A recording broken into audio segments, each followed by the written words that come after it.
Olá, boa tarde. Hoje é sexta-feira, dia 24 de março de 2017. Está começando mais um programa Fundos Imobiliários aqui pela Infomoney TV. Eu sou o professor Arthur Vieira de Moraes e hoje eu converso com o Luiz Maurício Garcia, analista do Bradesco BBI. Você que adora uma carteira recomendada, hoje é seu dia. Só que a gente vai falar muito mais do que carteira recomendada, vamos olhar para o mercado como um todo, tendências e a tributação que assusta todo mundo. Será que acontece? E se for tributado, o que acontece com o fundo imobiliário? Tudo isso daqui a pouquinho, hein?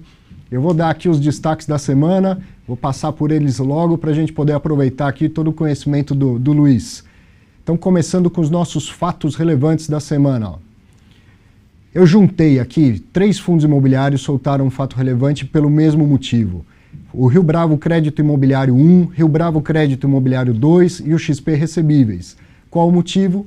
Vencimento antecipado de um CRI das séries 188 e 269 da Cibrasec. Que CRI é esse? Ele ficou conhecido no mercado como CRI Cameron. Por que ele vence antecipadamente? Infelizmente a notícia não é boa.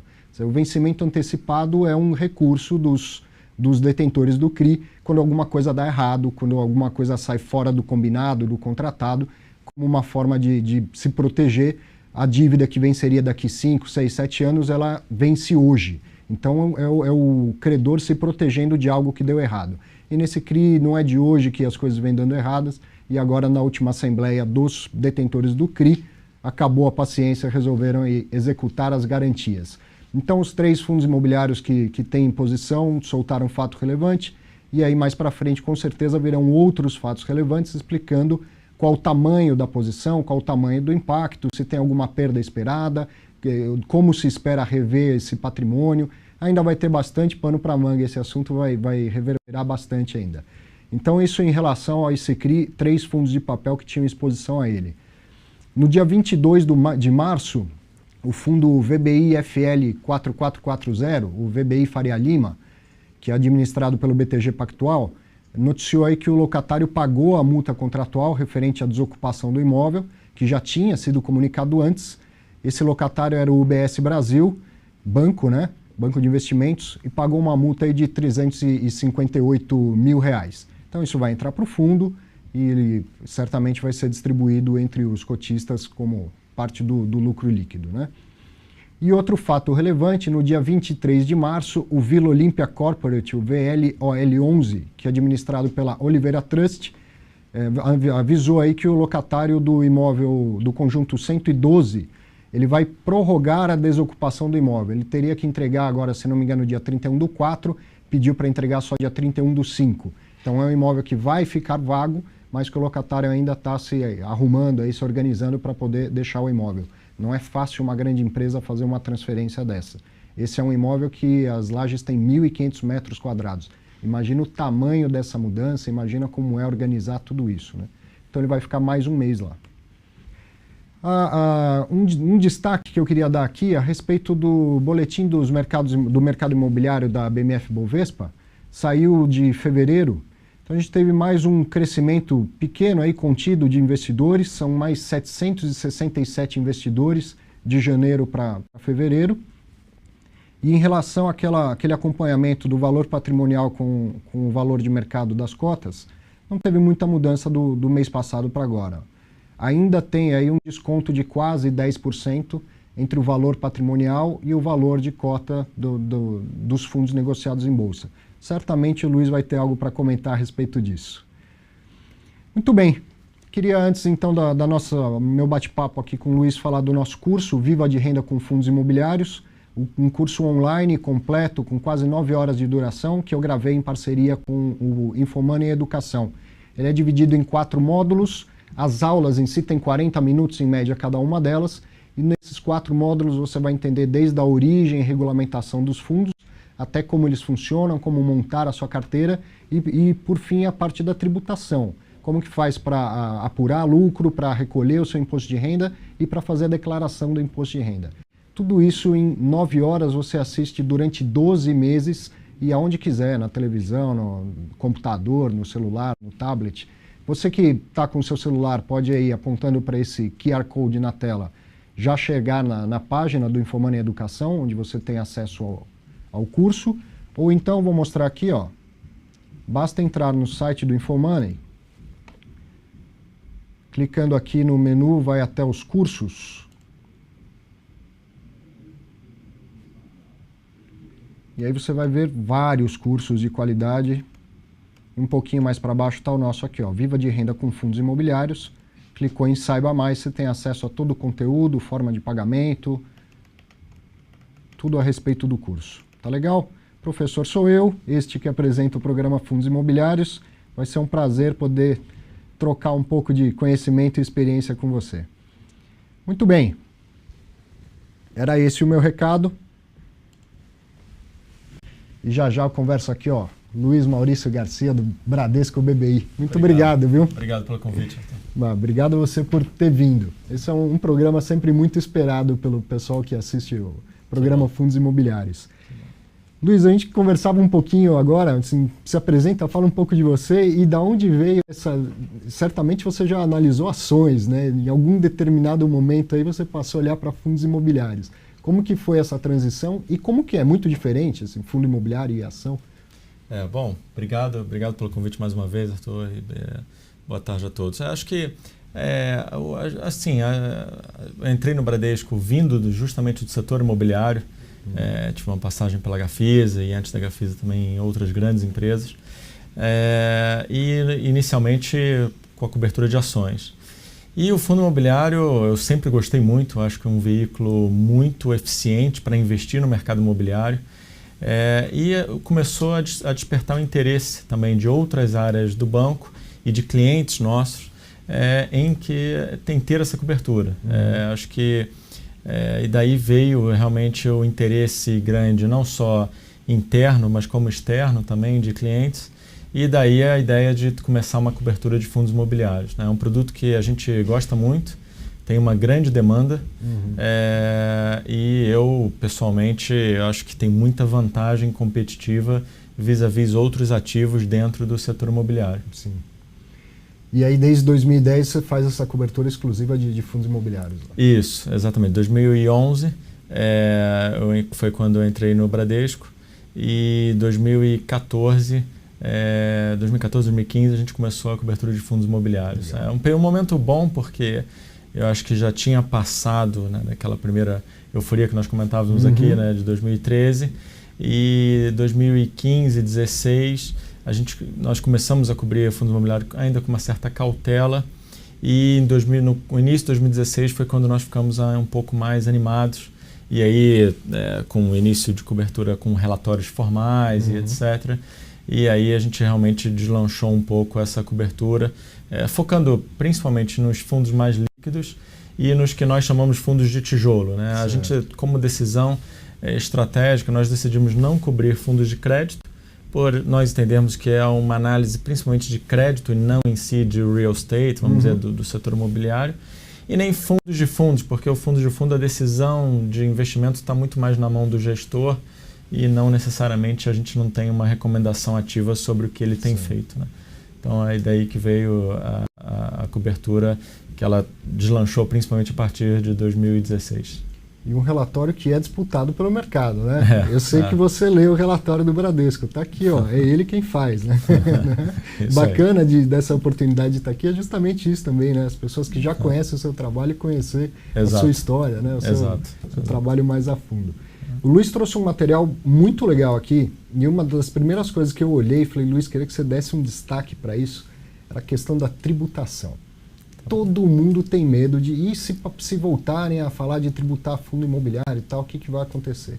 Ele fez um estudo desse impacto, como ficaria a tributação, né? Exato.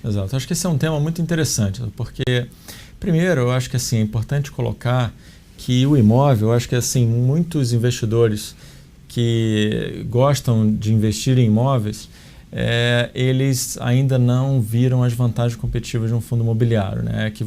O veículo é muito eficiente. Eu acho que é importante a gente lembrar que o custo transacionado de um imóvel com ITBI, comissão de vendas, etc., o próprio ganho de capital no imóvel ele é muito alto. Então, acho que todo investidor que ele gosta de ter uma exposição ao segmento imobiliário, seja diretamente no ativo, ele deveria considerar o fundo imobiliário. Porque é muito, você tem liquidez, você consegue transacionar frações, não precisa ter um imóvel inteiro. Então a questão da tributação, ela não me assusta muito, porque eu acho que dois motivos que a gente tem a colocar aqui. Primeiro, analisando comparativamente ao que seria a tributação num ativo, vamos dizer, real, que eu acho que é alguma coisa que muitas pessoas devem se questionar. Eu vendo meu imóvel, invisto em fundo imobiliário, eu sou favorável a isso em se tratando de imóveis para investimento, pelo veículo ser eficiente. Porque a tributação já existe quando o investidor investe diretamente, né?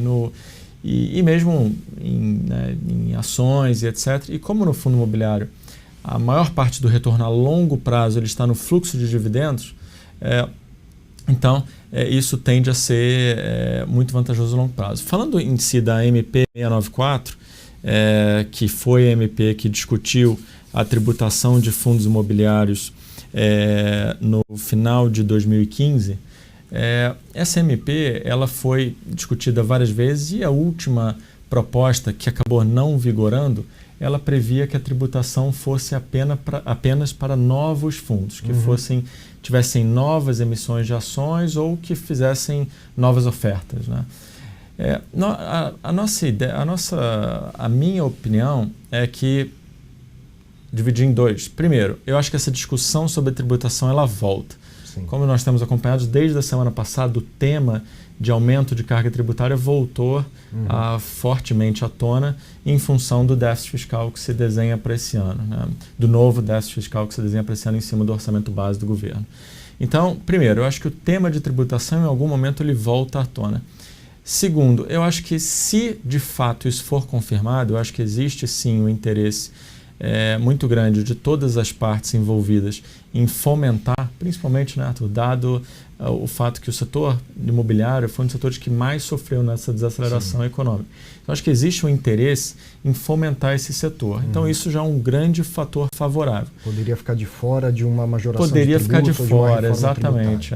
E é importante lembrar que essa discussão do aumento da carga tributária de fundo imobiliário, ela também inclui LCI e LCA. Isso. LCA são os títulos agrícolas, né? E a gente está agora numa discussão.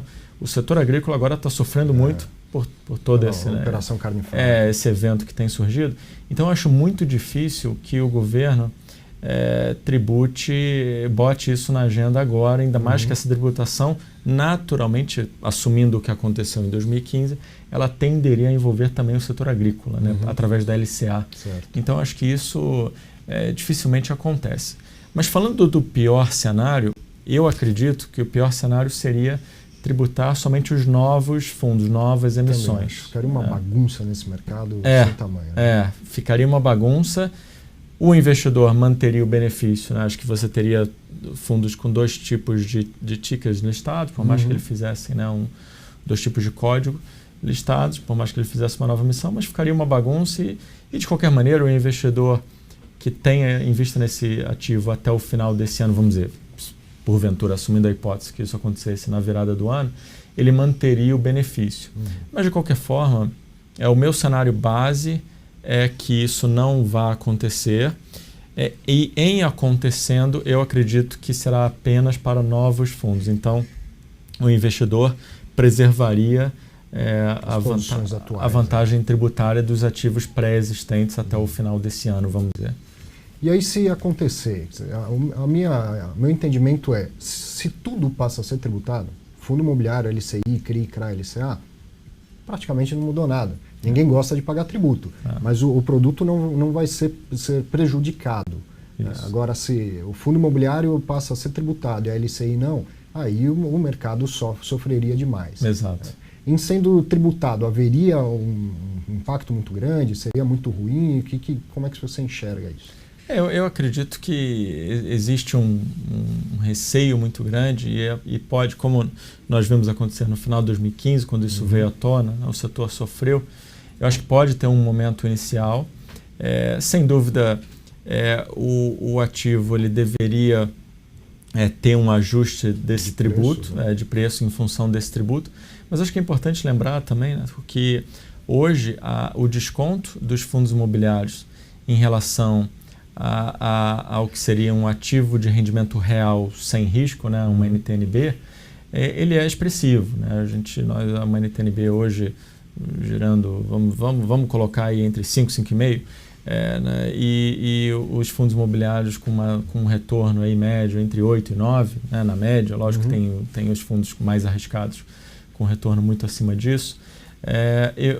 A taxa de desconto ela é grande, assumindo que daqui para frente os riscos inerentes a essa taxa de descontos eles vão gradativamente desaparecer. Quais são esses riscos, né? Vacância, inadimplência do locatário e vários outros riscos, né? Um reaquecimento da atividade. Um reaquecimento da atividade. Então, eu acho que gradativamente esse prêmio ele deveria desaparecer. Ou não desaparecer, mas ele deveria ser muito menor do que é hoje, que hoje chega a 400 pontos percentuais de prêmio.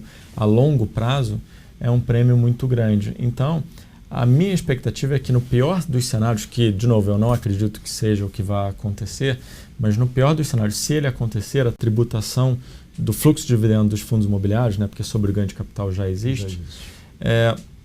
Ela terá um impacto inicial, mas eu acho que a longo prazo, pensando uma vez que esse impacto aconteça, para aquele investidor que ele gosta de ir gradativamente montando posições, isso seria dissipado ao longo do tempo, né?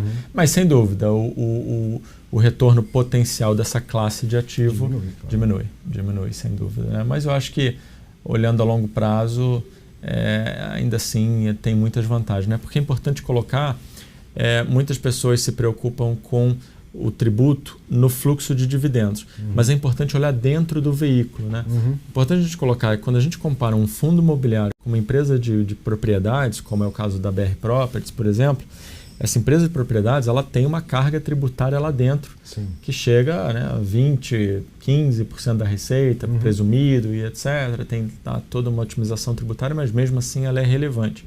Então, se uma empresa ela tem essa carga tributária e um fundo imobiliário, o veículo em si, ele não tem, por mais que o fluxo de dividendos seja tributado, o que tem a distribuir é maior. O benefício dentro do veículo acaba isentando isso. Então, comparativamente a uma empresa, por exemplo, né, listada em bolsa e que tem uma carga tributária normal de uma SA no Brasil, mesmo que use lucro presumido, etc., comparativamente ainda assim seria vantajoso. Então, acho que esse é um ponto muito importante também. Às vezes eu vejo os investidores questionando, mas o tributário então vai perder. Entendeu? É importante a gente lembrar, primeiro, eu acho que se o fundo imobiliário perder, vai ser equânime com outros fundos que também têm esse benefício. Então, toda uma classe de ativos, né, de crise, etc., também tenderiam a perder. E segundo, quando a gente compara com outras opções alternativas, né, a fundo imobiliário, elas já tributam, né? Ou o investidor ter diretamente um imóvel, ou ele investir em outras empresas listadas em bolsa que não fundos imobiliários. Então, eu acho que isso, sem dúvida nenhuma, é negativo, mas a longo prazo, essa classe de ativo aqui continua sendo muito interessante.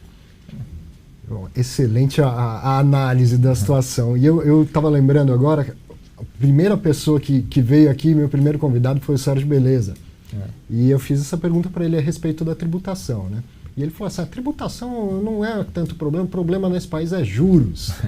E juros você trouxe aqui uma análise também com uma projeção de queda. Quer dizer, aí a gente não está falando de será que vai ter tributação ou não. Juros muda o tempo todo e hoje quase que unanimemente as pessoas acreditam que ainda tem espaço para queda de juros. O Boletim Focus, né, os grandes economistas via Boletim Focus entendem que para o final do período vai ser 9% a taxa de juros, essa taxa básica Selic. O que aconteceria nesse cenário? Eu vou até chegar no seu slide aqui que a gente pode ilustrar. Se você quiser, pode pôr aí. Correto. Eu acho que esse é um ótimo ponto, né? Porque isso é muito interessante, né? Passada vamos dizer, o pior da crise e assumindo agora uma recuperação e assumindo que os aluguéis vão ser corrigidos a no mínimo inflação e a vacância não aumente mais, então, de fato, nós estamos falando de juros. É importante colocar que o dividendo de um fundo imobiliário ele é um dividendo real, né? Porque a cota vai sendo corrigida à inflação. Então, o natural seria a longo prazo o investidor ele receber todo o fluxo de dividendos e a cota apreciaria no mínimo a inflação, né? Então, de forma que no final de um longo período ele teria ganho inflação na cota, mais o fluxo de dividendos seria o cupom pagos mensalmente. Então, isso é muito interessante porque, como você bem colocou, assumindo a taxa Selic a 9% no final desse ano, de acordo com a pesquisa Focus do Banco Central, e 8,5% no final de 2018, sem dúvida nenhuma, nós estamos falando hoje que os fundos imobiliários estão distribuindo um dividendo, um fluxo de dividendo, um retorno de dividendo chamado dividend yield, nessa faixa de 8,5%, né, 8,5%, 8% a 9%. Então, é muito interessante, porque teoricamente a gente está comparando um juro nominal com um juro real. Então, isso mostra quanto espaço ainda tem para os fundos andarem, né? Eu diria que seria razoável nós imaginarmos que no momento em que a taxa Selic, se de fato, né, chega a esse patamar, nós provavelmente vamos estar falando de NTN-B a 4, mais inflação. Então, eu acho que seria razoável imaginar os fundos imobiliários, por mais que mantenham um prêmio sobre a NTN-B, que a correlação é altíssima, uma correlação negativa. Quer mostrar lá? Como você bem colocou aí, isso. Então, a gente vê que a correlação é uma correlação negativa quase que perfeita.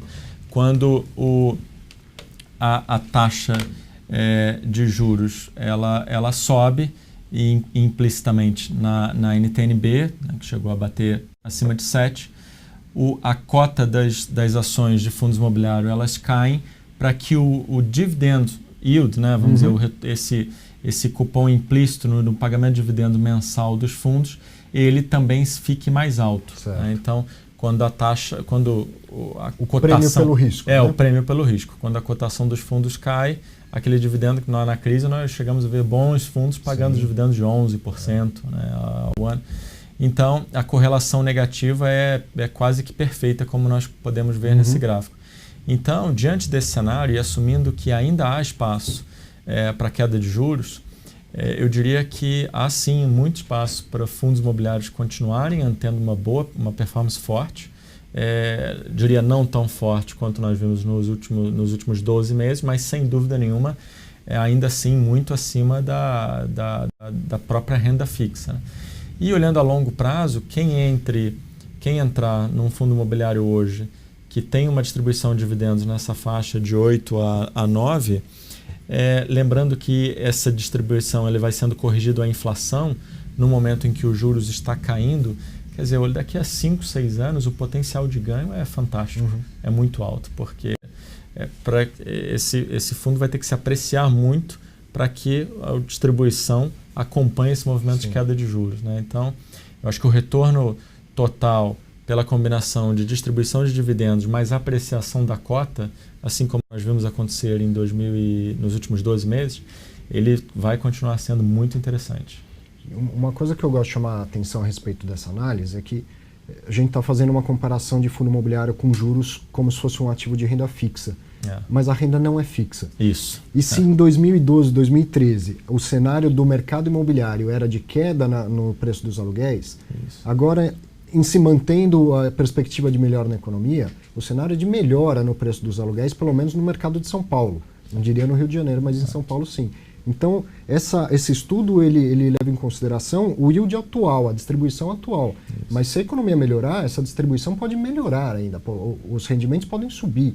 E aí teria espaço para valorizar um pouco mais ainda essas cotas. Né? Muito, muito bem colocado. Eu acho que esse é um ponto muito importante pelo seguinte, como você bem colocou, esse não é um ativo de renda fixa, não é um ativo que há riscos inerentes a esse fluxo de renda. Então, como qualquer investimento, deve ser analisado muito bem os riscos atrelados. Então, algumas dicas princípios de investimento que nós gostamos de adotar, primeiro, a diluição do risco. Então, eu acho que ter muito cuidado com monoativos. A regra básica, né, do setor imobiliário é localização e qualidade do ativo. Isso deve ser o tempo todo monitorado. E eu acho que a gente também nós não gostamos também de investir com uma única métrica de análise. Por exemplo, eu vi muitos investidores que olhavam fundos imobiliários simplesmente pelo desconto sobre o valor patrimonial ou simplesmente pela distribuição do dividendo, que aí a gente viu que muitos fundos tinham distribuição garantida, né? E quando aquilo acabou, se mostrou insustentável. Então, eu acho que você tem que ter um equilíbrio. Isso está refletido na nossa carteira recomendada, né? Um equilíbrio que ele bons ativos, boas localizações, com boas perspectivas e com bom equilíbrio entre risco e retorno. Não adianta você ter um ativo com um dividendo altíssimo numa região que em 2, 3 anos ela pode ter um problema ou ter uma super oferta enorme.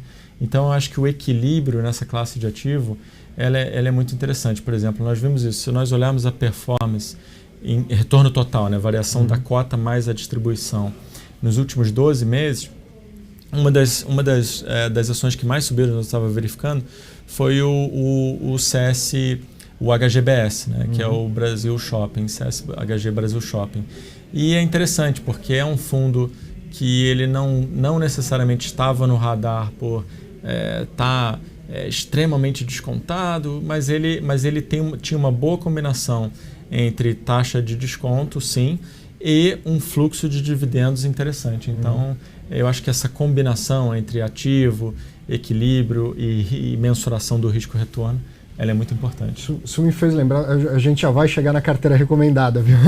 Mas isso me fez lembrar uma outra pergunta, a gente nem tinha falado antes sobre isso. Você falou do fluxo de renda do HGBS. Não são poucos os fundos, e esses grandes têm feito isso até que de forma recorrente, que estão distribuindo mais do que os 95% do lucro líquido. Né? Tem gente que chama isso de queimar caixa, não é o caso, mas enfim, tem gestor fazendo um esforço adicional para manter o fluxo de renda estável, quando se fosse distribuir de forma crua os 95% do lucro líquido, o rendimento teria diminuído. E isso também é uma dúvida que as pessoas têm. Qual a sua visão sobre isso? É bom fazer isso? É ruim fazer isso? É desejável? Faz diferença na sua análise ver que um fundo está distribuindo 100, 105, 110 do lucro líquido? Faz sim.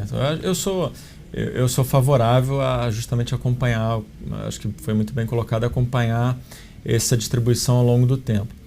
Nesse caso específico, esse fundo ele reteve os 5% por muitos anos, já sabendo que quando acabasse a amortização de um CRI, ele teria um gap temporário que, pela nossa perspectiva, esse gap, nesse caso especificamente, será temporário. Mas eu acho que sim, isso é um aspecto muito importante. E não só isso, monitorar eventos futuros. Muitas vezes, o que nós também reparamos que os fundos eles precificam muito o dividendo naquele mês. Isso. E às vezes era um evento já sabido, como você bem avisa aqui ao mercado, já sabido com uma antecedência enorme. Por exemplo, nós vamos ver isso acontecer agora com o próprio BC Fund, que ficou vaga agora no mês de fevereiro, no mês passado, a Torre Almirante, no Rio, que é extremamente representativa, relevante para a receita do BC Fund, é acima de 20%. Então, e é importante lembrar que o efeito na distribuição do dividendo, quando de uma magnitude como essa, ele é mais relevante ainda do que isso. Por quê?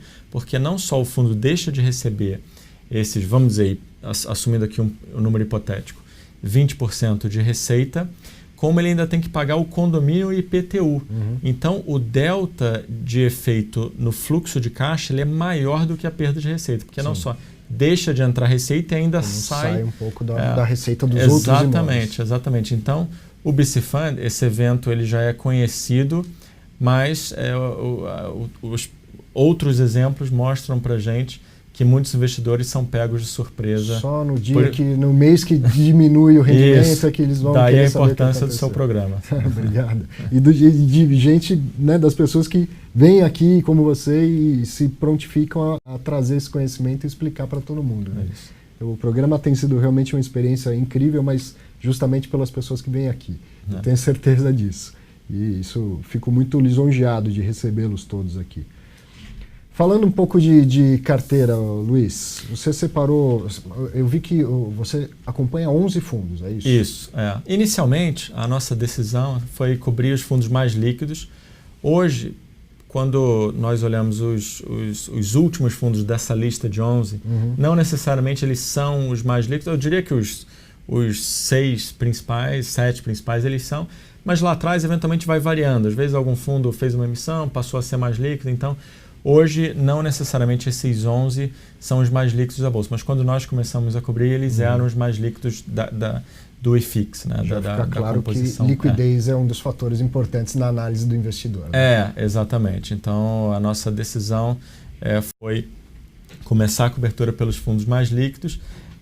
Com certeza, o nosso objetivo é tentar acompanhar a indústria como um todo e estar por dentro do que acontece, mas um acompanhamento mais ativo, a gente até por a nossa cobertura também envolver outras empresas do setor imobiliário, como construção civil, shoppings e empresas até da América Latina, fora do Brasil.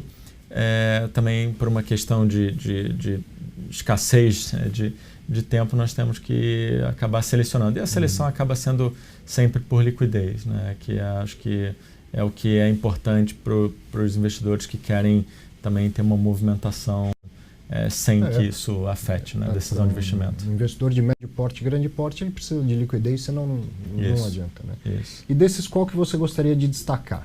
Eu vou destacar aqui 4 fundos. Eu acho que, e de novo, colocando que essa recomendação ela é baseada nessa composição de risco-retorno. Então a gente entende que, olhando a longo prazo, esse traz um equilíbrio e uma maior segurança para o investidor. Né? A gente pode deixar de ganhar um pouquinho, mas ter uma carteira um pouco mais segura. A nossa carteira hoje, dentro desse equilíbrio, ela compõe principalmente 2 fundos de agência, que é o SAAG, Santander Agências, e o BBPO, 11, e 2 fundos já com uma característica diferente de mistos, né? Um deles que é o Kinea, KNRI, o Kinea Rendimentos Imobiliários, KNRI 11, e o outro é o HGBS 11, que é justamente o que nós falamos aqui de shopping. O KNRI ele tem uma composição interessante de escritórios e... Deixa eu achar ele aqui, assim a gente vai ilustrando. Você põe pra gente isso? Sim, está na página 18.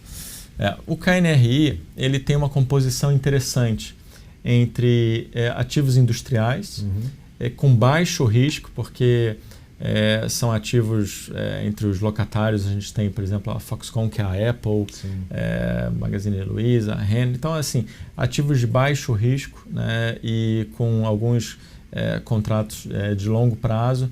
Então, isso é interessante, porque hoje há uma vacância alta ainda no segmento industrial, que vem melhorando. Esse segmento vem mostrando uma reação muito forte e rápida, mas isso ajuda o investidor a mitigar o risco, e são ativos de boa localização, com bons locatários e com contratos, muitos deles ainda atípicos, o que ajuda a terminar de navegar esse período ainda de vacâncias altas.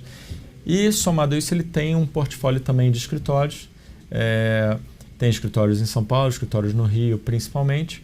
E o Rio, apesar de ser um mercado que a gente tem uma visão muito negativa do Rio, pelo aumento da vacância e pela grande concentração do Rio em poucos setores, como o setor de óleo e gás e o próprio setor público, a nossa visão é bem negativa. A própria Torre Almirante é um exemplo, né, de como a vacância no Rio tem aumentado muito e tem tido absorção líquida até negativa, mas quando nós olhamos os ativos do Kinea no Rio, ele tem muitos ativos que recentemente, até os tribunais que foram recentemente renovados os contratos.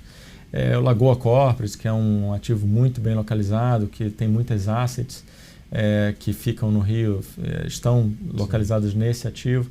Então, acho que é uma combinação entre ativos de boa qualidade, um yield um pouquinho mais baixo, né, um dividendo, né, um fluxo de pagamento de dividendo um pouquinho mais baixo, eu diria hoje, do que a média do setor, mas que a nossa visão é que a longo prazo isso se compensa pela qualidade do ativo.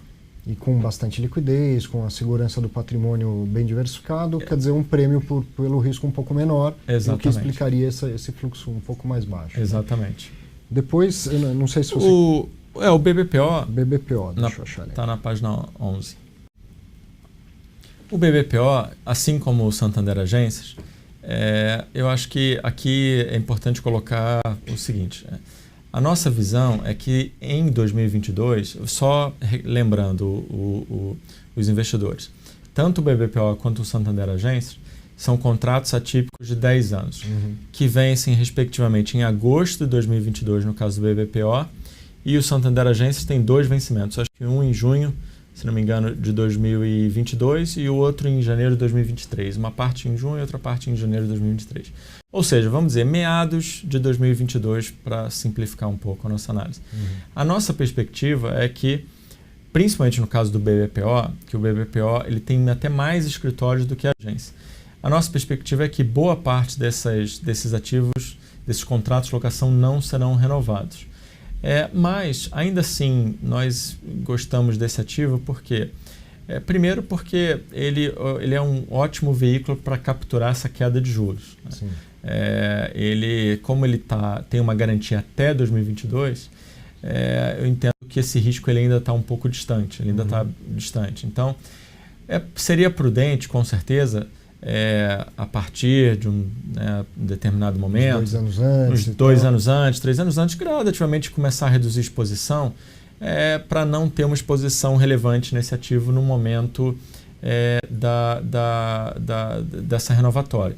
E com certeza, como uma vez que muitos investidores podem tomar a mesma decisão, não é um fundo que valeria a pena ter uma posição muito concentrada, justamente por isso, porque em algum momento, eu acho que os investidores, antevendo esse possível risco, eles podem começar a descontar o BBPO um pouquinho mais em relação à média do mercado. Mas nós entendemos que, primeiro, o locatário ele não oferece nenhum risco de inadimplência, não existe risco de vacância, o contrato ele é atípico, e ele é atípico nos 2 sentidos, né, tanto no prazo quanto na alocação. Então, é um ativo que nós gostamos para uma diversificação de carteira. E lembrando que eu acho que é um ativo que ele tem que ter no horizonte, não ter uma exposição grande nele, principalmente mais próximo da data de vencimento. Tem uma vantagem mais pontual, enquanto a Selic tem tendência. Enquanto a Selic tem, exatamente. E aí, eventualmente, o juro não vai cair para sempre. Exato. É tanto estímulo para a economia reaquecer que uma hora ela reaquece a inflação também. Exatamente. E aí, eventualmente, vai ter que subir um pouquinho de juros. Exato. Né? Então, é achar o timing certo de fazer uma troca depois. De realizar esse lucro, exatamente. Legal. E o Santander Agências, ele tem uma característica parecida, só que a saída dele pode ser até melhor, porque por mais que também muitas das agências não sejam renovadas, o Santander Agências, diferente do BBPO, puramente agências, exatamente. Então, a agência ela tem um apelo muito maior de locação para varejo, etc.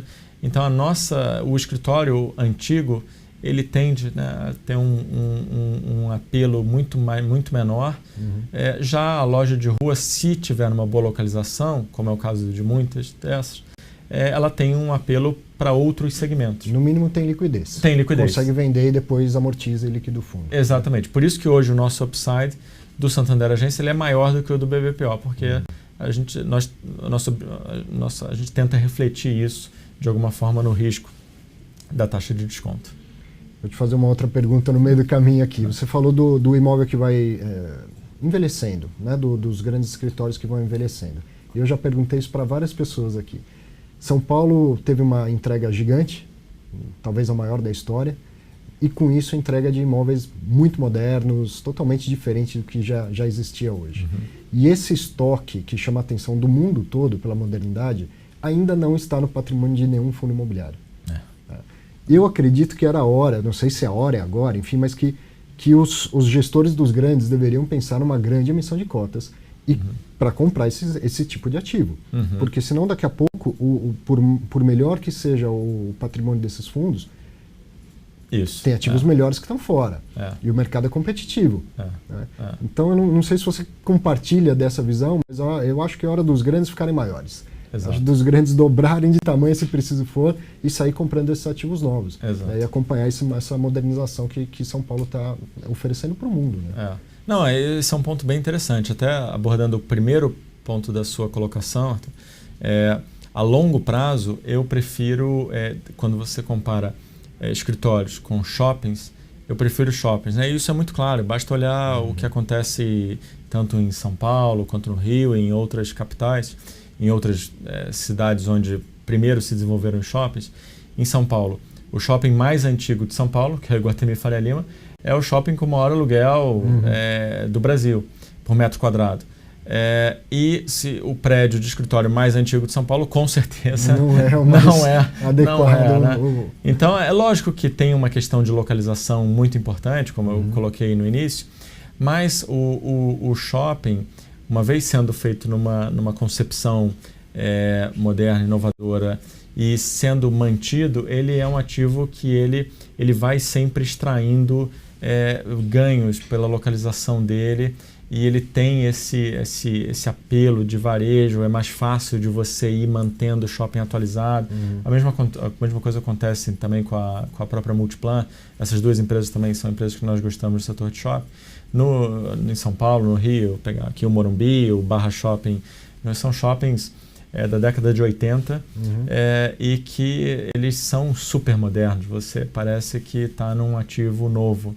Então, acho que é uma vantagem competitiva do shopping a longo prazo. O shopping de longo prazo, chamado dominante, e que atinge um público de alto padrão, ele a longo prazo, vários estudos mostram isso, ele tende a ter um retorno muito superior ao escritório, porque justamente ele se beneficia do fator localização e adensamento do entorno, e isso não necessariamente acontece com escritórios, que às vezes o eixo de escritório vai mudando, né, como veio acontecendo com São Paulo. O adensamento no escritório significa mais concorrência, e no shopping significa mais consumidores. Mais consumidores, exatamente. Exatamente. Que visão interessante. Esse é um ponto bem relevante. E, aproveitando o gancho, foi bem colocado, isso exatamente vai de encontro ao nosso quarto fundo recomendado, que é o HGBS, que é um fundo de shoppings.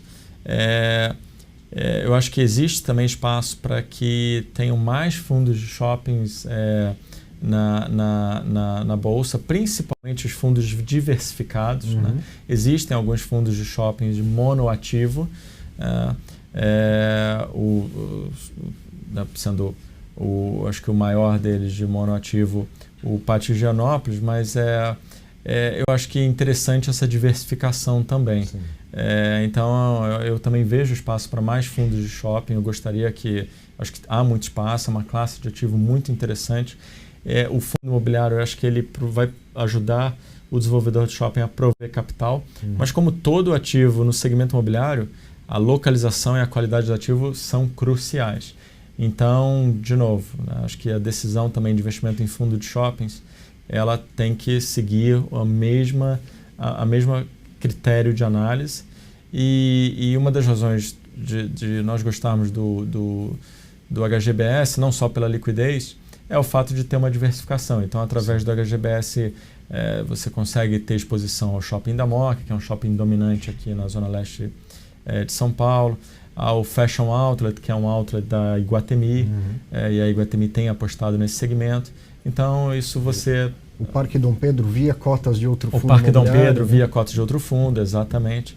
Então, também é uma classe de ativos que nós gostamos e tem essa vantagem competitiva a longo prazo. O investidor, eu acho que investe em fundo imobiliário para longo prazo, ele deve tomar cuidado o tempo todo com aquele ativo não caducar, né? No sentido de não ficar, não perder apelo comercial. Isso é muito importante. O shopping também, mas sendo um shopping bem administrado e numa boa localização, a chance disso acontecer é menor. Então, um shopping novo, vizinho, até ele realmente maturar e oferecer uma grande concorrência, leva tempo, leva 2, 3 anos, né? Dá tempo do administrador do shopping antigo se movimentar. Isso. A gente está vendo isso aqui em São Paulo, o shopping Cidade de São Paulo no meio da Paulista.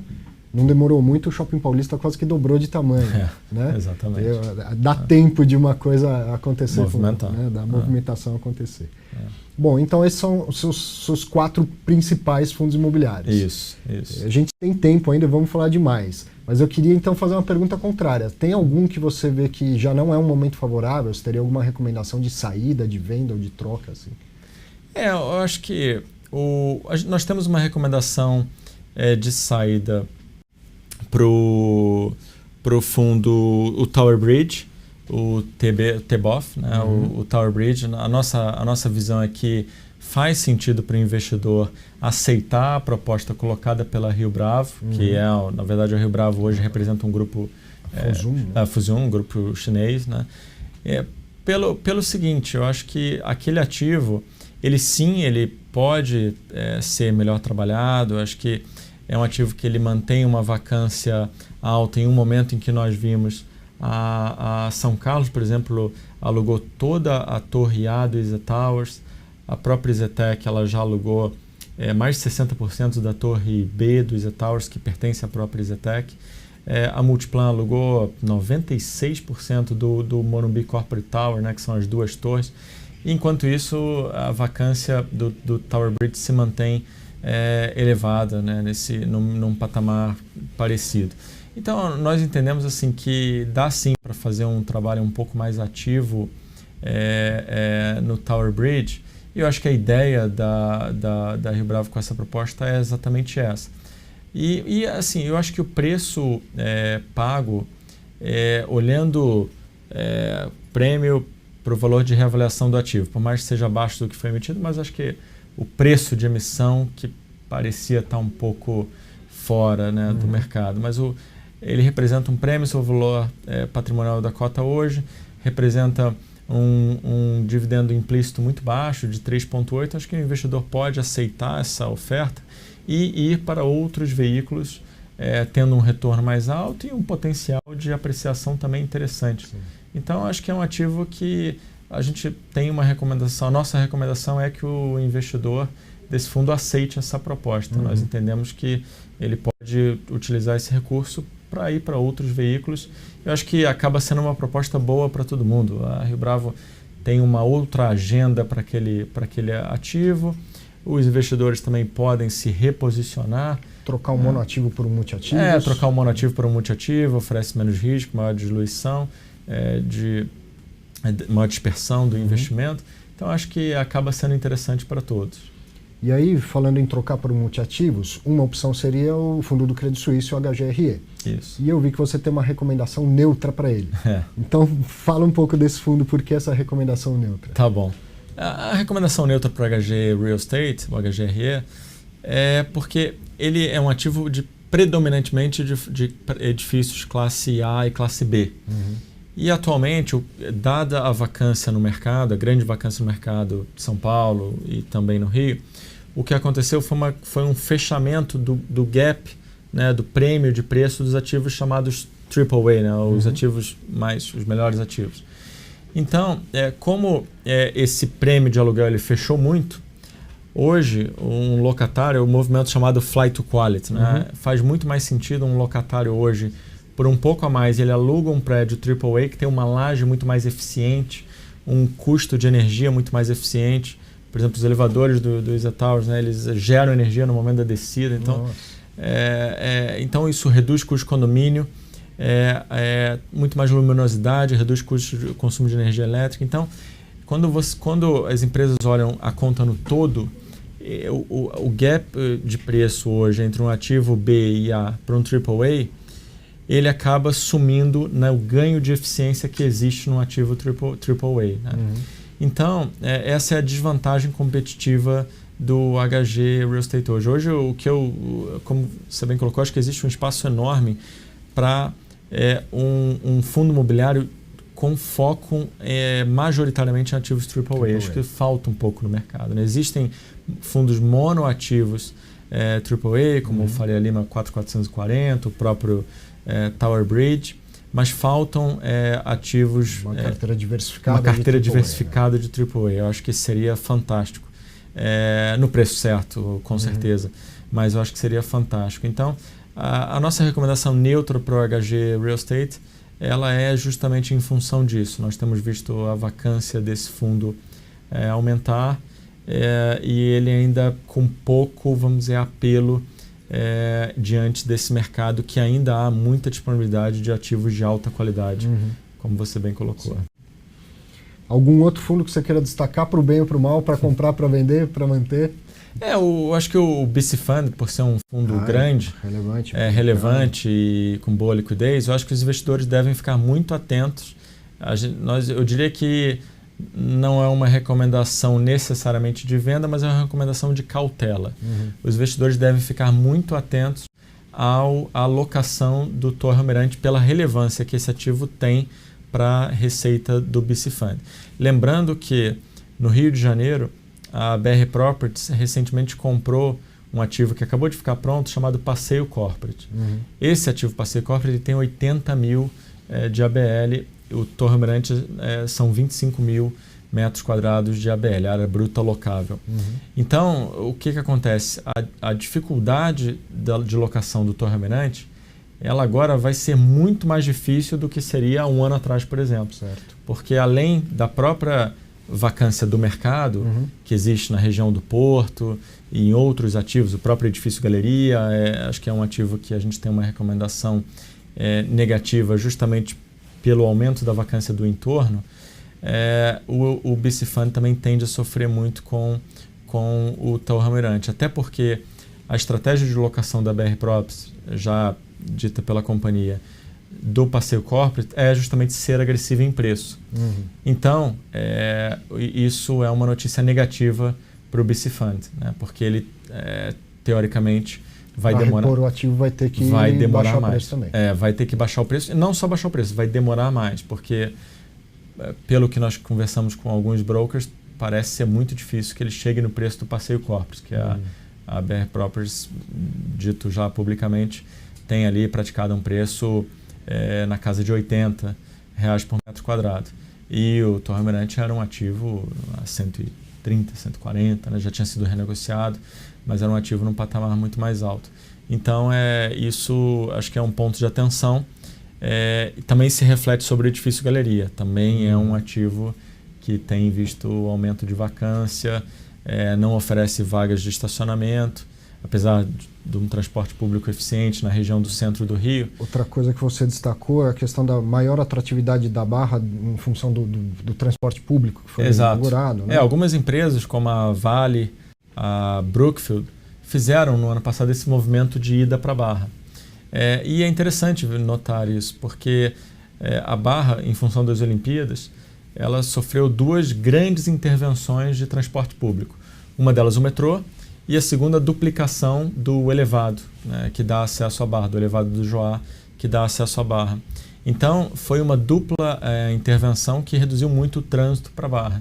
E a Barra, comparando com São Paulo, seria a Faria Lima, um novo eixo moderno, diferente da região do centro do Rio, que é um polo, né, comercial mais antigo. Então, eu acho que a Barra ela oferece vantagens competitivas. Existe muita oferta na Barra, preços muito atrativos, muito abaixo, R$40, R$50, R$60 por metro quadrado, em bons ativos com uma carência de aluguel longa. Então, naturalmente, mencionei duas empresas aqui que fizeram esse movimento no ano passado, sendo que a Vale, né, uma empresa enorme. E eu acho que esse movimento, naturalmente, ele pode ser seguido por outras empresas. Então, isso seria um outro fator. Ou seja, o Rio de Janeiro como um todo é um problema para fundos que tenham exposição lá, né? Sim, eu diria que a nossa recomendação, vamos dizer, ampla, sem dúvida nenhuma, é muita cautela com o Rio por conta desses efeitos específicos, né?